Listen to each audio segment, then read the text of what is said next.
Okay, so yes, are you selling to the right person? And I'm sure we've all been in meetings where we've got to the end of the meeting, we've either gone to try and close the sale and win the business, or we've got an agreement to send quotes, depending on sort of how your sales process works, only to be told, yes, that's absolutely fantastic, but I need to discuss it with the board, my partner, my business partner, and your little world just kind of crumbles. So one of the things that I talk to my clients about is, and I'm going to use one phrase and then I'm going to talk to you about what is a little bit nicer, is we need to understand who the decision maker is. But I personally don't like saying to somebody, are you the decision maker? Because that actually, for me, seems quite derogatory. So the phrase that I use with my clients is, what is the buying process within your company? Now, this conversation can be had in a number of places. It can be had as part of the general fact find within the client meeting, but it also could come in when, now let's say, for example, you've gone to ask the quote, you've gone to close the deal. They say that there is,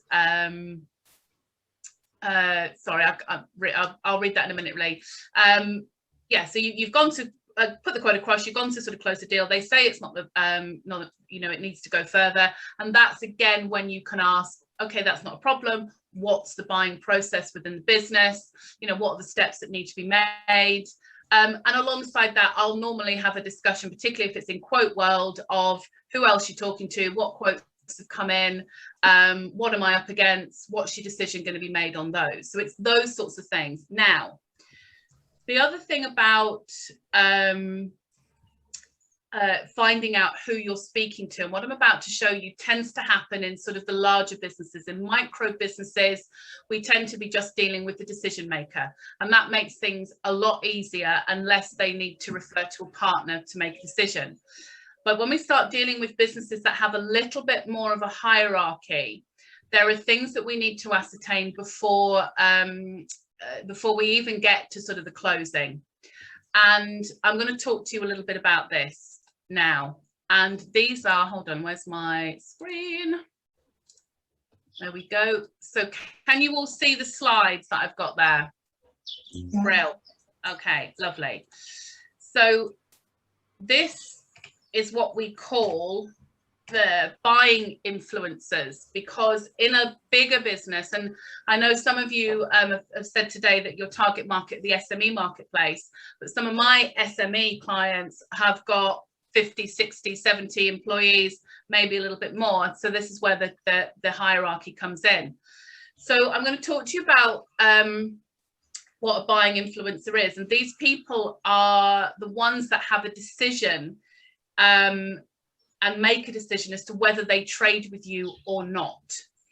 And there are 4 types that we need to look out for. There's an economic, there's a user, there's a technical, and there's an advocate. And I'm just going to quickly run through some of these. And what will be really interesting as I'm going through these is think about your clients that, you know, your prospective clients that you're dealing with, or even the clients that you're dealing with now, and see if you can identify if you've got any of these types of buyers within the business.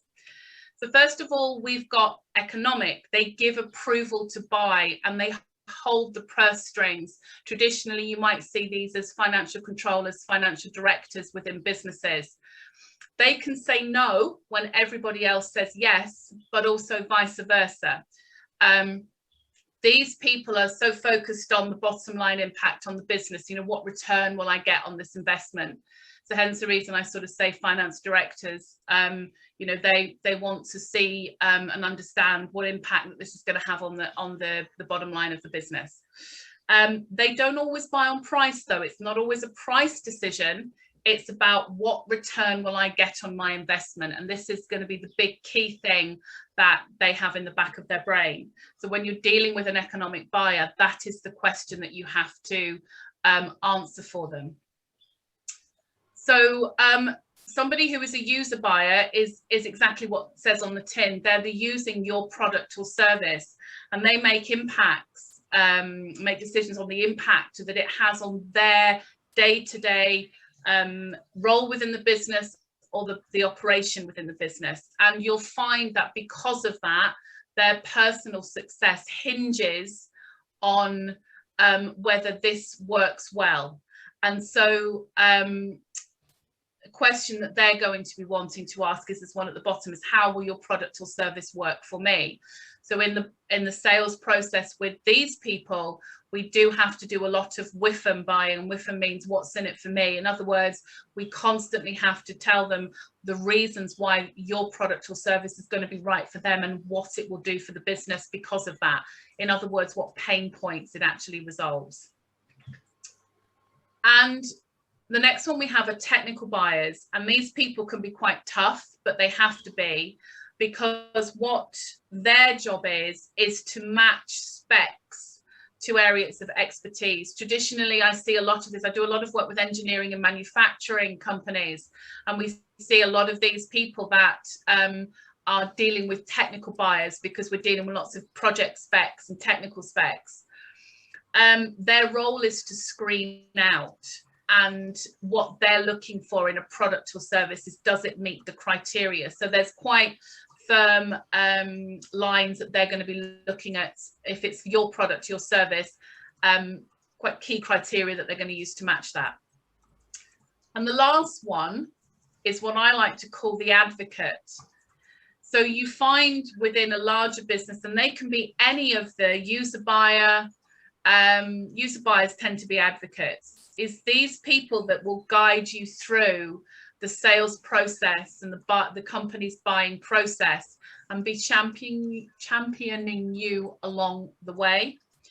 They're going to be wanting your product. They're going to be sort of saying things on how can we make this happen. They're going to be ones that saying, look, I'll guide you through this. I want this to happen. I want to work with you. And they will work with you so that quotes, your approaches, all of that are right, so that you can so they can ensure your success within that company, and so that they get you in as a supplier. So if you've got an advocate, it's almost like you hold each other's hand through the buying process, which makes your life a whole lot easier. So those are the four areas. And really, when we're working with particularly these larger businesses, it's the key to success on getting your sale through and winning the deal, basically.